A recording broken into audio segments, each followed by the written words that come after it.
경제계 주요 뉴스입니다. 카카오가 SM엔터테인먼트 주식을 주당 15만 원에 공개 매수하겠다고 밝혔습니다. 카카오와 하이브의 경영권 확보 전쟁은 계속되고 있습니다. 이원덕 우리은행장이 우리금융회장 내정자의 선임을 앞두고 자리에서 물러나겠다고 밝혔습니다. 올해 1월 중국을 제외한 글로벌 전기차용 배터리 사용량에서 LG 에너지솔루션이 2위를 지켰습니다. 삼성 SDS 과천 데이터센터 화재 원인으로 지목된 발전기 업체들이 삼성 SDS 측에 수백억 원에 이르는 손해배상금을 지급하라는 대법원의 판결이 나왔습니다.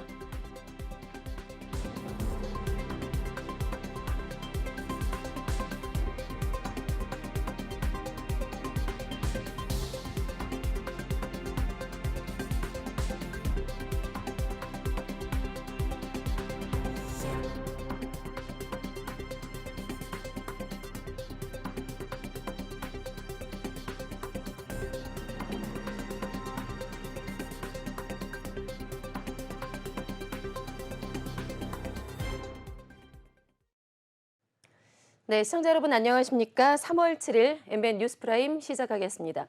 첫 코너는 취재기자와 함께 경제계 이슈를 살펴보는 시간이죠. 오늘은 김보겸 기자와 함께하겠습니다. 어서 오세요. 네, 안녕하세요. 네, 자 프라임 이슈 오늘 첫 번째도 역시나 SM 관련한 소식입니다. 지금 카카오와 하이브의 경영권 전쟁이 정말 엎치락 뒤치락하면서 치열하게 이어지고 있는데 카카오가 SM엔터테인먼트 주식을 주당 15만 원에 공개 매수하겠다 또 이렇게 밝혔습니다.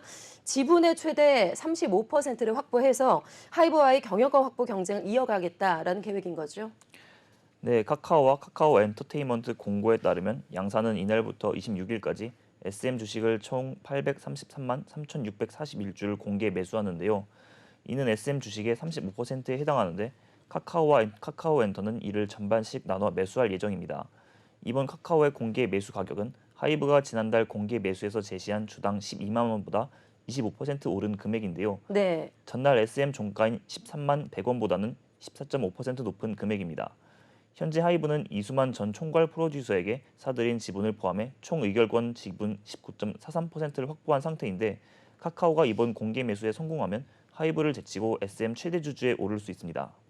네, 오늘 방금 전에 종가를 보니까 거의 15만 원 가까이까지 올라갔더라고요. 네, 그리고 지난달에 그 이수만 전 총괄이 이제 신청을 했었던 신주 발행 가처분 금지 신청이 지금 지난주에 법원에서 인용 결정이 나왔습니다.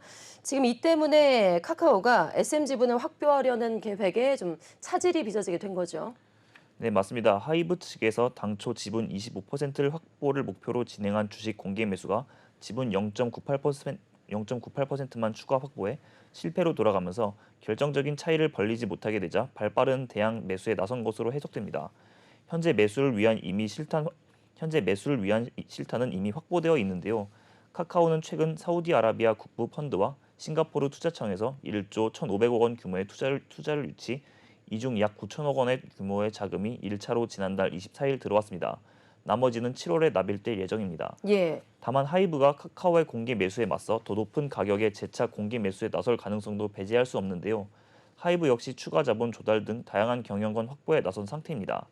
이들의 지분 인수 전쟁은 카카오의 공개 매수 결과와 함께 이달 말 열리는 정기 주주총회에서 소액 주주 표심을 얼마나 얻는지에 달려있는 만큼 향후 결과에 관심이 쏠리고 있는 모습입니다. 네, 15만 원 이상이 되면 그만큼 자금 조달이 쉽지가 않을 것 같은데 카카오와 하이브의 싸움 계속해서 지켜보도록 하죠. 자, 이어서 프라임 이슈 두 번째 소식입니다. 조금 전에 들어온 소식인데요. 이원덕 우리은행장이 결국에는 사의를 표한 것으로 알려졌습니다. 자, 임종용 신임 우리금융회장 내정자의 그 출범을 앞두고 있는 상황인데 임기는 아직까지 이제 10개월가량이 남아있는데 결국에는 취임 1년 만에 스스로 오늘 자리에서 물러나겠다 이렇게 밝혔다고 전해지고 있죠. 네, 맞습니다. 취재 결과 이날 임 내정자는 이날 오전 사회 이사들에게 이 은행장의 사의를 나타냈다고 통보한 것으로 알려졌다고 밝혔습니다. 이 은행장은 전날까지만 해도 유임할 것이라는 전망이 많았는데요. 이 은행장의 갑작스러운 사의 표명으로 후임자는 정해지지 않은 것으로 전해졌습니다. 네. 자, 이제 이원덕 우리은행장 교체 등 우리금융그룹의 지금 대대적인 인적 쇄신이 예상이 되고 있습니다. 2시부터 이 사유가 시작됐다고 하니까 오늘 중으로는 뭐 다 결론이 날 것 같죠? 네, 이원덕 우리은행장뿐 아니라 우리금융 자회사 8곳의 최고 경영자도 대거 교체됐는데요. 우리금융지주는 이날 자회사 대표이사 추천위원회를 열고 임기가 만료된 8개의 계열사 CEO를 추천할 예정입니다. 금융권에선 우리금융 자회사 CEO 가운데 우리은행장이 선임될 수 있다는 분석이 나오고 있는데요. 김정기 우리카드 사장, 김종득 우리종금 사장 등이 유력한 후보군으로 꼽히고 있습니다. 네. 이원덕 행장은 지주사의 부회장 자리를 신설해 이동하는 시나리오도 배제할 수 없는데요. 한 금융권 관계자는 관료 출신의 임종용 회장 취임에 앞서 대대적인 인적 쇄신이 이루어질 것이라며 이 행장도 교체되는 것으로 안다고 밝혔습니다. 네. 우리금융그룹이 오늘 하루 종일 이렇게 이 소식 때문에 뒤숭숭했다고 합니다. 자, 이어서 프라임 이슈 세 번째 소식으로 넘어가 보겠습니다.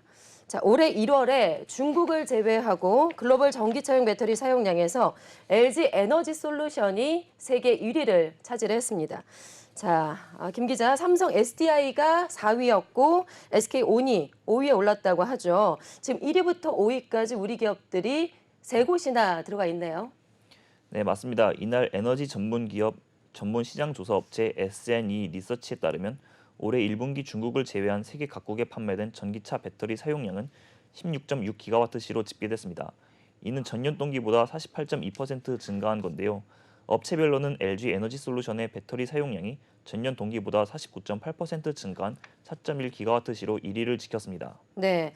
그런데 우리가 안심할 수만은 없는 상황이죠. 지금 CATL 등 중국의 업체들이 비중국 시장에서도 상당히 높은 성장세를 기록하면서 지금 K배터리를 바짝 추격하는 모양새라고요. 네, 중국의 CATL은 4.0기가와트시로 1위 LG 에너지 솔루션에 바짝 따라붙었습니다.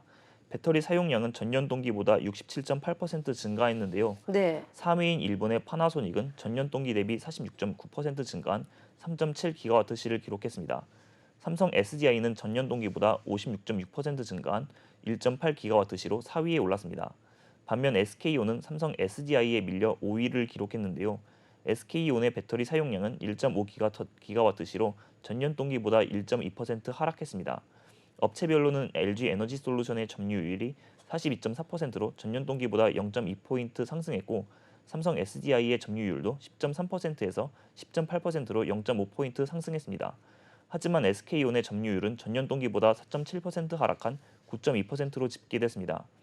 S&E 리서치는 CATL을 비롯한 중국계 업체들의 성장세가 무섭다며 미국과 유럽의 자국 보호 정책이 비중국 시장에 어떤 영향을 미칠지가 관건이라고 분석했습니다. 네. 자, 이어서 프라임 이슈 네 번째 소식 알아보겠습니다.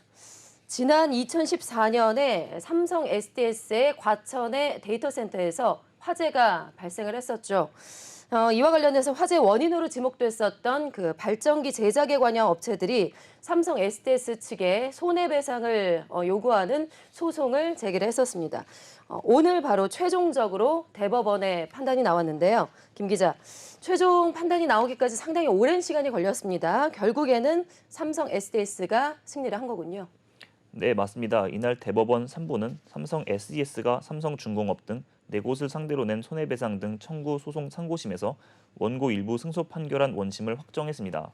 삼성 SDS는 과천 데이터 센터를 운영하며 삼성그룹 내 금융 관련사의 전산을 담당하던 중 2014년 4월 20일 무정전 전원 공급장치 증설공사에 착수했습니다.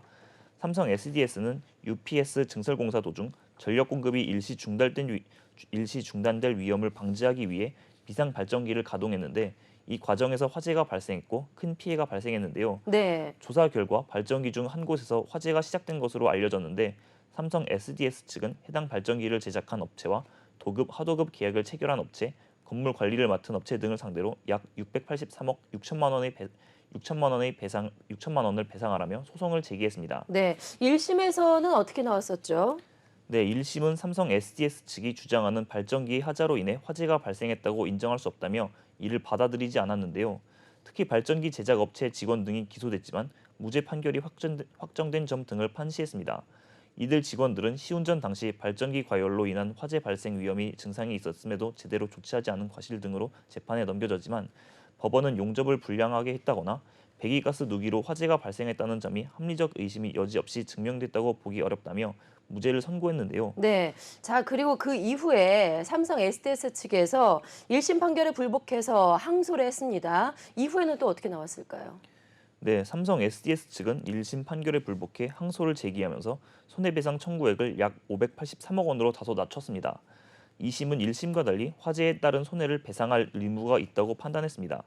2심은 발전기가 장시간 가동될 경우 화재 사고가 발생할 수 있었음에도 추가적인 보완 조치가 없이 공사를 마치는 위법 행위를 했고 그로 인해 화재가 발생했다고 봄이 타당하다고 판단했습니다. 네. 이어 발전기 제작 및 설치업체, 도급 및 하도급 발주업체 등에 대해서도 계약상 채무를 부담한다고 봤는데요.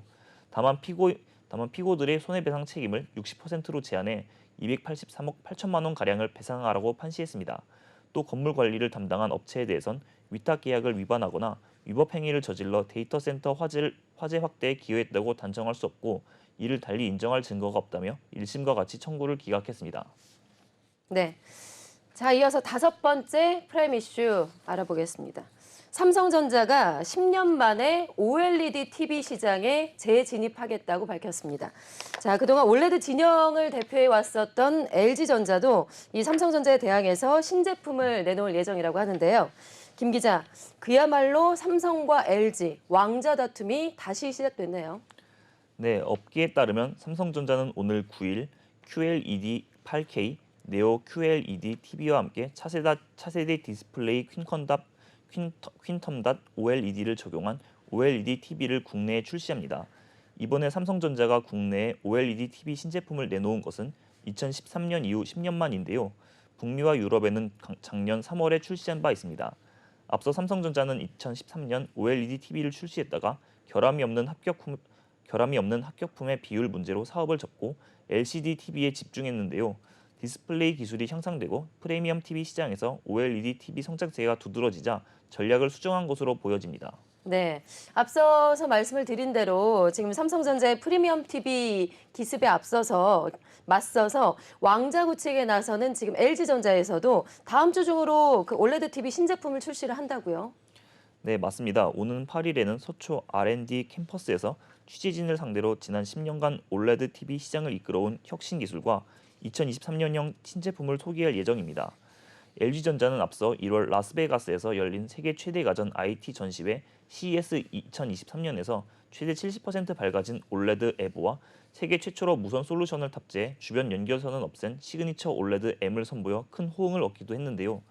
시장 조사 업체 옴디아에 따르면 작년 글로벌 OLED TV 출하량은 650만 대 수준으로 이 중 LG 올레드 TV 출하량은 382만 4천 대를 팔아 10년 연속 1위를 지키고 있습니다. 네. 자, 또 요즘에 그 OLED TV가 프리미엄 시장에서 상당히 주목을 받고 있는데 OLED TV의 시장성은 어떻습니까? 네, 시장 조사 업체 유비 리서치에 따르면 TV용 OLED 패널 출하량은 올해 910만 대에서 2027년 1,410만 대로 연평균 11.6% 성장할 것으로 예상했습니다. LG 디스플레이의 TV용 화이트 올레드 출하량은 760만 대, 삼성 디스플레이의 QD OLED 출하량은 150만 대가 될 전망인데요. 네. 시장 조사 기관 DSCC도 최근 보고서에서 QD OLED의 TV 출하량이 2022년 50만 대 미만에서 2025년 130만 대 이상으로 늘어날 것으로 예측했습니다. 네, 거의 3배 가까이가 늘게 되는 거군요. 자, 그런데 지금 그 업계 일각에서 지금 OLED TV의 버닝이라고 하죠. 그 화면 잔상 현상인데 이 버닝 이슈가 다시 좀 재점화될 조짐을 보이고 있다라고 하던데요. 네, 앞서 포브스 등 외신은 지난달 27일 LG 디스플레이가 LG전자 독일 법인의 OLED 신제품 설명회에서 삼성전자의 QD OLED TV가 버닝 형상에 취약하다고 밝힌 것으로 보도했는데요. 네. 가전제품 검사 업체 알팅스는 작년 11월부터 삼성전자와 LG전자, 소니의 TV를 대상으로 수명 테스트를 진행하고 있는데 삼성 디스플레이의 QD OLED 기술을 사용한 삼성전자와 소니 TV에서 버닝 형상이 나타났다는 겁니다. 예. 다만 알팅스의 테스트가 각 TV의 최대 밝기치로 진행되는 만큼 LG 제품보다 훨씬 밝은 삼성전자 제품에 불리하게 작용했다는 지적도 있는데요. 테스트에 사용된 제품은 작년 출시된 65인치 제품입니다. 미국 IT 매체 디지털 트렌즈는 모든 OLED TV를 충분히 오래 세게 누르면 같은 운명을 겪을 수 있다며 LG가 번인 현상을 완화하기 위해 관련 소프트웨어와 하드웨어를 발전시켰듯 삼성의 차세대 QD OLED 패널도 1년 전에 만든 것보다 번인에 덜 취약할 것이라고 말했습니다. 네. 자, 이어서 프라임 이슈 6번째 소식 알아보겠습니다. 자, 요즘에 기업마다 성과금 논란이 있으면서 이제 이슈가 되고 있는데 이번에는 사회이사들의 연봉에 관한 소식입니다. 지난해 사회이사에게 가장 많은 연봉을 준 기업은 바로 삼성전자로 지금 1인당 평균 연봉이 2억 원에 육박하는 것으로 조사가 됐는데요. 김 기자, 주요 대기업 사회이사의 평균치의 무려 3배라고요, 이게. 네, 이날 기업분석연구소 리더스 인덱스가 매출 상위 500대 기업 중 124개 기업의 주주총회 소집 공고를 분석한 결과 지난해 사회이사 496명의 평균 보수는 6,753만 원으로 집계됐습니다. 이는 전년 평균 보수 6,529만 원 대비 3.4% 늘어난 액수인데요. 사회이사는 이사회의 일원으로 대주주나 경영진의 독단적 경영을 방지하고 견제하는 역할을 맡고 있습니다. 사회이사에 가장 많은 연봉을 지급한 기업은 삼성전자였는데요. 삼성전자 사회이사 6명의 1인 평균 연봉은 1억 8,200만 원으로 나타나 전년 1억 4,800만 원 대비 1년간 23%나 늘어났습니다. 이어 SK텔레콤, SK하이닉스, 삼성물산, SKC 등 순으로 평균 연봉이 높았는데요. 이들 기업을 포함한 사회이사 연봉이 1억 원 이상인 기업은 11곳으로 전년 7곳보다 4곳 증가했습니다. SKC, 포스코홀딩스, LG전자, LG화학 등이 새로 편입됐습니다. 평균 연봉이 지난해 가장 많이 인상된 기업은 현대두산 인프라코어였는데요. 이 회사는 전년 3,700만 원에서 지난해 6,600만 원으로 78.4% 증가했습니다. 이어 사조대림, 농심, SKC, 크래프톤 순으로 증가율이 높았습니다. 네. 참 이런 기사 볼 때마다 상대적으로 좀 박탈감을 느끼게 되는 것 같습니다. 자, 이제 사회이사 연봉이 가장 많았던 곳이 앞서 말씀드린 대로 삼성전자였고 평균 2억 원이었고 반대로 사회이사 평균 보수가 가장 낮은 곳은 또 어디였을까요? 네, 사회이사 평균 보수가 가장 낮은 기업은 쌍용차였습니다. 이 회사의 사회이사는 총 4명으로 평균 850만 원을 받았는데요. 전년 4,100만 원 대비 79% 감소했습니다. 네. 자, 이어서 프라임 이슈 7번째 소식 짚어보겠습니다. 자, 열차 부족으로 예매가 어렵다라고 이제 승객 불만이 상당히 좀 이어지고 있었는데 바로 수서 고속철 SRT 얘기입니다. SRT의 새 열차 발주 작업이 시작부터 지금 삐걱거리고 있다라고 하는데요. 1조 원 규모의 신규 고속열차 입찰 서류에서 오류가 발견이 돼서 지금 입찰 공고를 다시 써야 되는 상황이라고 합니다. 김 기자, 이 소식도 자세하게 알아볼까요? 네, SRT 운영사인 SR에 따르면 SR은 신규 고속철도 차량 도입 정비 사업 입찰 공고를 냈다가 입찰 개시를 사흘 앞둔 지난달 17일 취소했습니다. 앞서 SR은 신규 고속철도 차량 14편성 발주를 공고를 냈고 지난달 20일에서 22일 입찰을 진행할 예정이었는데요. 발주 규모는 차량 구입비 5천억 원과 유지 보수 서비스 4천억 원 등 1조 원에 달합니다. SR이 지금까지 도입한 열차는 코레일의 정비를 위탁했지만 신규 열차부터는 열차 제작사에서 수리까지 일괄적으로 맡기는 방식을 도입해 눈길을 끌었었는데요. 네. 지난 연말 통복터널 전차선 단전 사고 수습이 제대로 진행이 안 돼 SRT 열차 운행이 대거 차질을 빚고 60억 원의 피해가 발생하자 SR은 코레일과의 결별을 선언한 바 있습니다. 예. 하지만 이후 SR이 야심차게 내놓은 입찰 공고를 거둬들인 것은 입찰 서류에서 오류가 발견돼서인데요. SR이 국회 국토교통위원회 소속 더불어민주당 박상혁 의원에게 제출한 자료를 보면 입찰 안내 서류에는 지식재산권 소유 권한과 관련해 반대되는 내용이 적혀 있었습니다. 네. 좀 더 구체적으로 살펴볼까요, 김 기자? 서류에서 어떤 오류가 발견이 됐을까요? 네. 구체적으로는 특수설명서에선 SR이 설계도서, 준공자료 등 일체에 대해 발주자 및 공동 소유자로부터 권리를 가진다고 돼 있었지만 비밀유지 협약서에서는 모든 권리가 정보 제공자, 즉 열차 제작사에 속한다고 명시되어 있었습니다. 열차 제작사의 기술이 유출될 수 있다는 우려가 제기되자 SR은 지식재산권 공동소유 관련 내용을 삭제하고 공고를 다시 내기로 했는데요. 문제는 신규 열차 도입이 시급한 상황에서 입찰 과정이 2달가량 늦춰졌다는 점입니다. SRT 예매 대란은 열차가 늘어나야 풀릴 수 있는 상황인데요. SR은 이달 중 입찰 재공고를 내고 4월 13일에서 17일 입찰을 진행할 예정으로 계약은 4월 말 체결할 예정입니다. SR은 입찰이 늦었지만 신규 열차 도입 시점은 2027년으로 변하지 않을 예정인데요. SR 관계자는 신규 열차 납품은 2027년 2월부터 2028년 2월까지 단기적으로 이루어지며 시험 검증까지 완료한 열차는 바로 투입할 계획이라고 밝혔습니다. 네. 자, 이어서 프라임 이슈 마지막 소식 알아보겠습니다. 자, 시청자 여러분도 뭐 길거리 지나다가 많이 보셨을 것 같은데요. 삼성전자 오프라인 매장이죠. 삼성 디지털 프라자가 새로운 이름인 삼성 스토어로 새롭게 출발을 한다고 합니다. 자, 삼성전자가 지난 2000년에 이 디지털 프라자라는 이름을 쓰기 시작했는데, 자, 김 기자, 23년 만에 바꾸게 되는 겁니다. 왜 이런 결정을 내렸을까요? 네, 삼성전자는 내일부터 전국 360개의 디지털 프라자와 백화점, 대형마트 입점 매장까지 모든 오프라인 매장 이름을 바꾸는데요. 이번 변경에 대해 삼성전자는 갤럭시와 비스포크, 스마트 싱스, 라이프스타일 TV 등 한층 젊어진 삼성전자 브랜드 이미지를 강화하기 위한 결정이라고 설명했습니다. 삼성전자는 삼성 스토어를 차별화된 맞춤형 고객 경험을 제공하는 공간으로 재탄생시킬 계획으로 고객들이 즐겨 찾는 지역 커뮤니티 거점으로도 만든다는 포부를 가지고 있습니다. 네, 전국에 무려 360개 매장을 다 바꾸려면 그 비용도 상당히 만만치가 않을 텐데, 자, 이를 위해서 삼성전자가 다른 업종과 좀 협업을 강화해서 복합 문화 공간으로 조성하겠다 이런 계획을 밝혔다고요. 네, 맞습니다. 삼성 스토어에는 최신 비스포크 가전과 갤럭시 기기의 사용법을 공유하는 삼성 컬처랩이 운영될 예정입니다. 여기서는 쿠킹 인테리어, 갤럭시 활용 쇼폼 제작 클래스 등 MZ세대가 선호하는 다양한 프로그램도 운영할 계획인데요. 대치, 부천, 중동, 용인, 구성, 김해 등 4개의 매장에서는 유아와 초등학생 대상 과학 코딩 클래스인 삼성 스토어 코딩 스쿨도 열린다고 합니다. 네. 삼성 스토어는 지속 가능한 미래를 위한 노력도 강화하는데요. 삼성전자는 향후 삼성 스토어의 국내외 친환경 건축 인증을 더 확대해 나갈 예정입니다.